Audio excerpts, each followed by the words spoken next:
Guys, welcome back to the channel. Today we're going to be working on this '09 Civic again. We're going to be swapping out the water pump on it. So let me get some stuff together and we'll get this thing swapped out. All right folks, so here are some of the tools I'll be using to remove the water pump and the things around it. Phillips screwdriver. I will be using 10mm wrench, preferably a ratcheting one. That'll come in handy. 10mm sockets in 1/4 and 3/8, 12mm socket, extensions, pliers. This one is for removing electrical connectors, comes in handy. Trim tool remover, ratchets in 1/4 inch and 3/8 in various lengths, a pry bar. Also, to remove the serpentine belt, I have a serpentine belt tensioner remover. If you don't have one, just use a 19mm box wrench. That'll help with that. You're gonna need a jack stands, container to collect the antifreeze, and I think that is about it. So let's get started. All right guys, so here is the part number for the water pump. It is WPH-802. All right, so the first thing we're gonna do is we're gonna remove the negative terminal from the battery because we're gonna be taking out the alternator in order to get to the water pump. So let's get that rolling.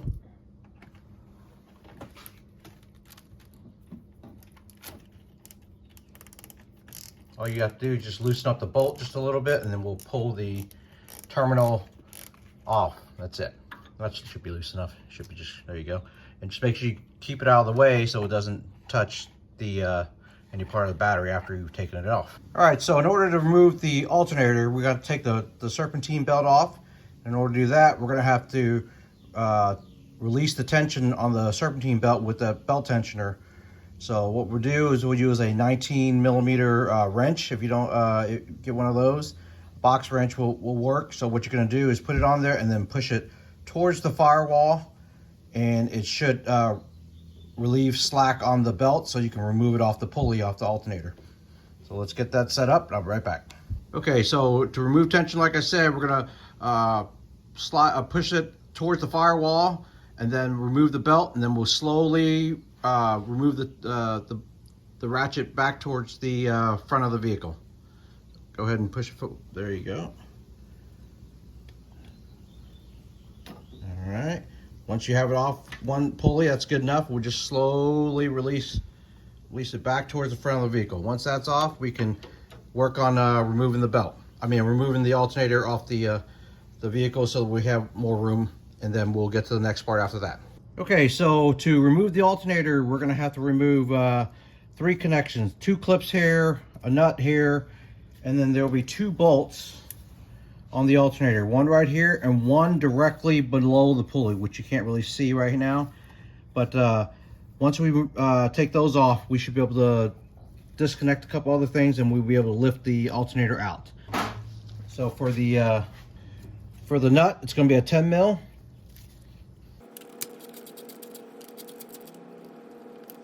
Okay, and then for these 2 connectors, I have happen to pick up a plug remover plier.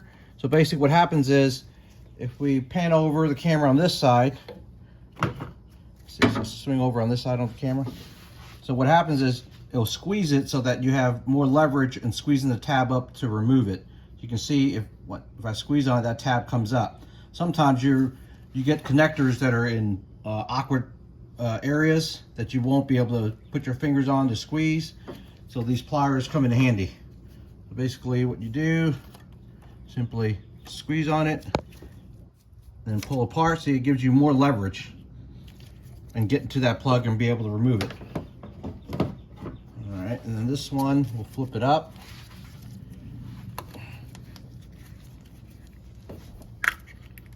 And this one, I'll just see if I can remove it. Once again, I'm gonna have to squeeze it. See how the tab, not sure if you can see if the tab, but it's moving. So squeeze it and then wiggle it out and it should come right up. There you go, like that. And this one's removed. We're gonna have to use a little tab remover there. All right, so once we have these 2 removed out of the way, to remove this one, there's a little tab on the back side. of this one, just press it in and then push it out of this tab. So you see there's a little tab right here. Push it down and then it will remove from this bracket. Okay, and that'll be out of the way. The next thing we got to do now is, let's see, we got to take this harness wire off, and once again there should be a tab. So this one, you pull it towards you in order to remove it. So if you push it, it won't remove.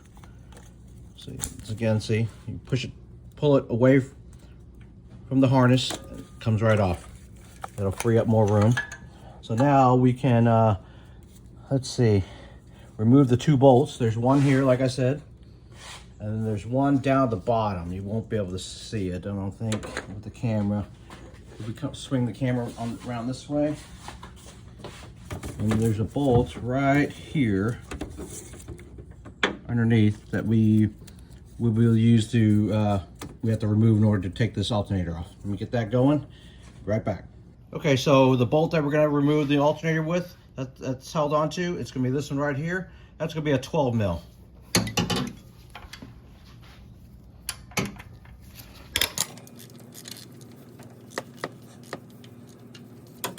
So now we have that one off the top of the alternator. Now there's one more directly underneath this pulley. But like I said, you won't be able to see it with the camera. So once we get it off, I'll be able to show you from the alternator. Right back. Okay, so we got the bolt out from the bottom one underneath this pulley. So now the alternator should be free. So just get your pry bar, and all you do is put it on the alternator housing. Don't put it on the coil, the winding part. And all you do is just pull it away, and it should come off. As you can see, where the top bolt for the alternator goes in is sliding away from the little bracket part. Let's see.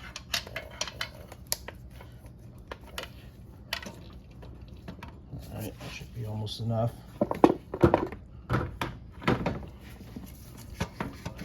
And then once it's out, we can fish it out. So like I was telling you, so here was that the one that was on the top. There's the one that's underneath the pulley, and this one's gonna be a lot shorter than the one that's on the top, and it's gonna be 12 millimeter for this one as well. So now that we have that out of the way, we can see here's the water pump. So we're gonna have to remove this pulley as well, which will be 3 bolts. So now what I'm gonna do is drain out the radiator, the antifreeze from the radiator, so we get some of the fluid out, and then we'll work on this next step. All right, so there is the drain for the radiator. It's on the bottom of the vehicle. And what we're gonna do is just you could use a pair of channel locks or a pair of pliers or something, and grab onto it and just give it a turn counterclockwise, just like that. And then it'll start draining. And that's good enough with the pliers. And that'll be enough to loosen it up so you can turn it by hand to let the antifreeze drain out. And once we get that drained out, we'll be right back. All right, to help with the flow of the draining of the radiator, just remove the radiator cap. And once again, make sure your vehicle is cold when doing this, because if you open this when it's hot, you can actually burn yourself.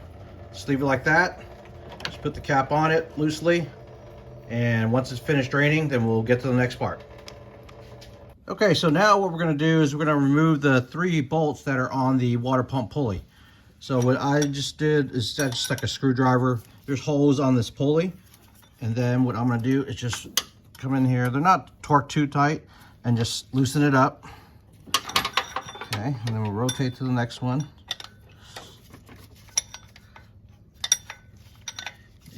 Find the hole for it. There you go.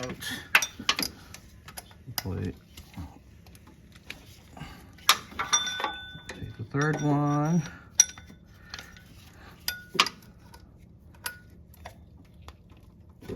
Okay, so now they're loose. After they're loose, we're just going to take them all off, and then we'll get the pulley off. All right, so now that it's the 3 bolts are off, you can see the pulley is loose, and you simply just wiggle it away, and the pulley comes right off. There's just 3 bolts that go in there. All right. So the next thing we're gonna have to do is we're gonna have to remove the tensioner, the belt tensioner. So there's gonna be a 12 mil bolt right here. And then let me show you from the other end.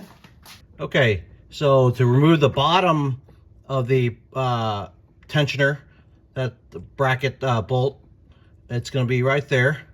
And I believe that's going to be an 8 Allen. Okay, so let me get that taken off and I'll be right back.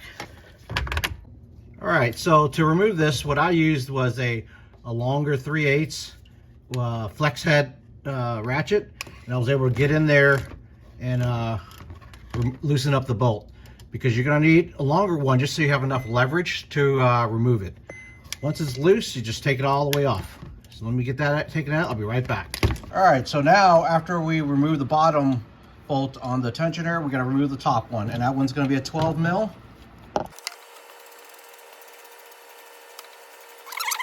Bolt is out.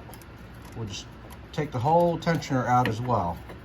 And we might, if it doesn't come out to the top, we might just feed it through from the bottom. All right, so now we're back. We're gonna feed it. We're gonna take this to get this belt tensioner off. All we're gonna do, we're gonna feed it through from the top. It'd be easier. So slide it like that, like so, and boom. Now we're out. That's the bolt for the Allen head for the bottom piece. And the bottom, the top one was this one right here, 12 mil. So now that we have that off, if you look down at the water pump, we have free access to all the bolts that are around the water pump. So now we can go and remove this water pump. Make sure you put a pan underneath, because there will be antifreeze from the engine that'll leak out. So let me get that set up. I'll be right back. Okay, so here's the replacement water pump. And just to give you an idea, there'll be 1, 2, 3, 4, and then 5 bolts that we have to remove off the water pump. So here's how it sits. And here's where the water pump pulley sits. And there's the 3 bolts for that. So we're gonna get those taken off, and I'll be right back. All right, so to remove all 5 of the bolts for the water pump itself, it's gonna be a 10 millimeter. Let me get these knocked out, and we'll show you how we remove it itself after the bolts are off. I'll be right back. Okay, folks, so as you're removing the bolts from the water pump, it's a good idea to leave 1 or 2 in there loosely, so that the rest of the antifreeze can drain out, so you don't just make a big mess if you just pull the whole pump off it without letting it drain out. Once it finishes draining out, we'll be back. Okay, so now we have all the bolts removed from the water pump. Simply just pull the water pump away. It should just come right off. There you go, see? And since we let it drain, all the coolant, we didn't make a big mess. So like on this case, as you can see, the gasket stuck to the engine. So make sure you remove the little gasket that's stuck on there in that track. And then now that we have it off, we're just gonna take like a paper towel, and we'll clean up the mating surface, or like a plastic razor blade if there's a lot of gunk. It shouldn't be any, but like I said, paper towel should do it. So we'll just wipe everything down, then we'll put the new one on. Okay, so the replacement bolts for the water pump pulley, that part number is 06195 RNA305, and it comes in a set of 3. Okay, and it's already got thread locker on it and everything.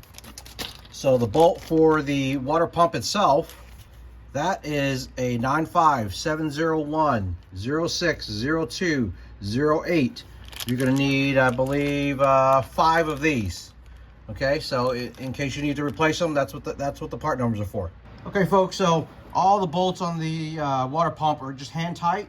I'm just going to torque it down now to 104 inch-pounds or 8.7 foot-pounds. Okay, so now we got all the bolts on the water pump torqued down to 8.7 foot-pounds. Now we're gonna next is put the belt tensioner back on. Okay, folks, so now we're gonna reinstall the belt tensioner. So as a public service announcement, if you've never changed yours out, since you already have it out, go ahead and change it, because a vehicle this old, it's bound to fail. Same thing with the Serpentine belt. While you're at it, you already have it off, go ahead and change it. So to reinstall this, we're just going to feed this through from the top, like so. And then we'll just grab it back in place. Alright, let's get it situated.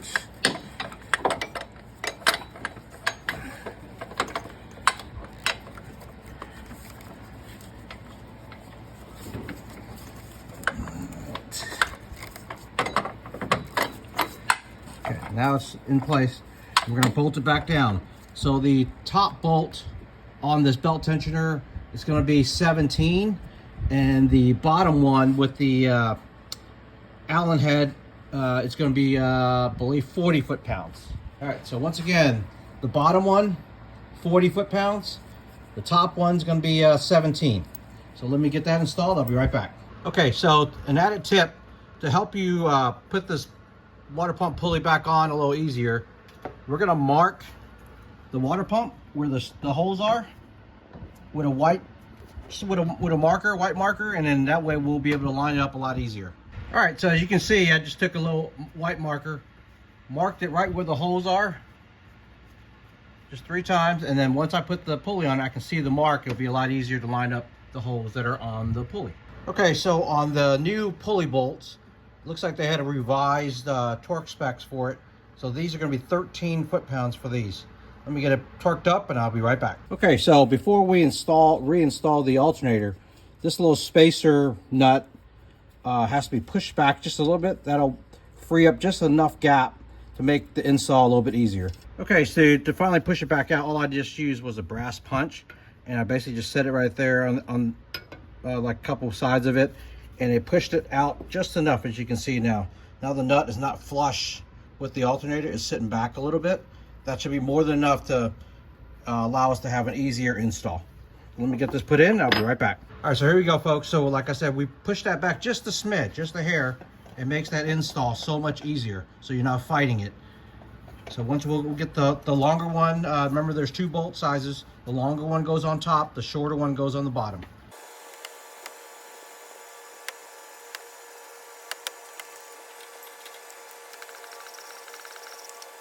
Okay, so the torque specs for the belt, the alternator bolts are going to be 17 foot-pounds.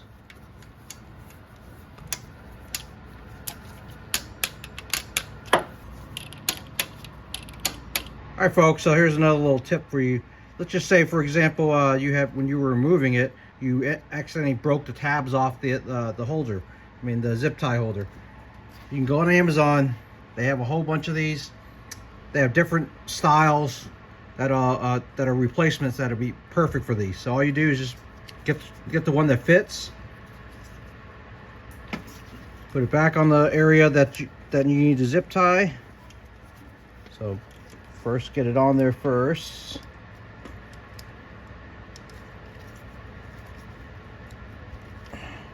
All right, once it's locked in place a little bit, get you a pair of pliers.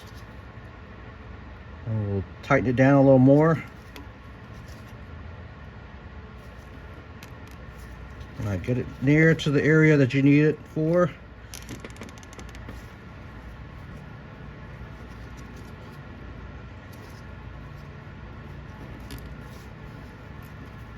Okay, so there it is. Then all you do is just snip off the excess. Boom. Now you have a replacement tab for your wire harness. Okay, so now that we got the belt on, everything's hooked up again, now we have to fill it back up with antifreeze and bleed the system. So what we're going to do is just fill it up with antifreeze. We'll go inside the vehicle, turn it on, and turn it on to heat, and let it run till there's no more bubbles coming out. So the key with this when you're bleeding is make sure that the antifreeze is higher than the engine.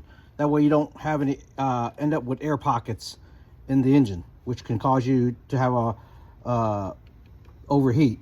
So we're going to fill it up, and then we'll bleed it out, and then we'll be back. Okay, folks, we got the system bled. No leaks or anything. Everything's up to temp. Air bubbles are out, so we're good to go. So thanks again for watching, and we'll see you on the next one.